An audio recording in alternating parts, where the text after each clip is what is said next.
The Winnipeg Blue Bombers had high hopes for the new season after winning the Grey Cup in 2022, but they also faced some tough challenges.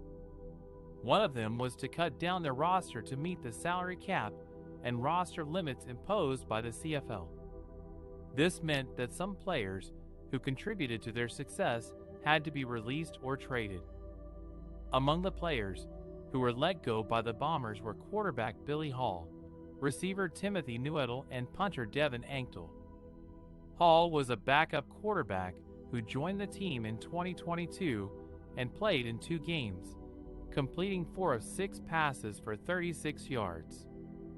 Nuttall was a global player from Germany who signed with the Bombers in 2022 and was expected to add some depth and diversity to their receiving corps. Anctil was a Canadian punter who averaged 43.8 yards per punt in 2022 and also handled some kickoff duties. These players were not the only ones who had to say goodbye to the Bombers.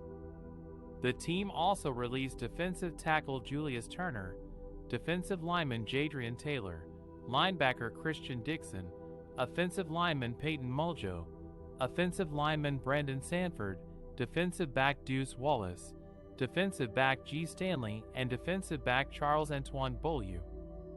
Some of these players were rookies or newcomers who did not get a chance to prove themselves in training camp, while others were veterans or role players who became expendable due to competition or salary cap issues. The Bombers head coach Mike O'Shea said that cutting players was always a difficult part of his job, especially when they had contributed to the team's success or had potential to grow. He thanked them for their hard work and professionalism and wished them all the best in their future endeavors. He also said that he was confident in the players who remained on the roster and that he was looking forward to the new season.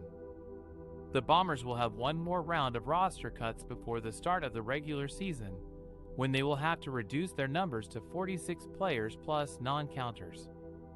They will also have to deal with some injuries and suspensions, such as receiver/returner Janarian Grant, who has yet to practice in camp due to personal reasons.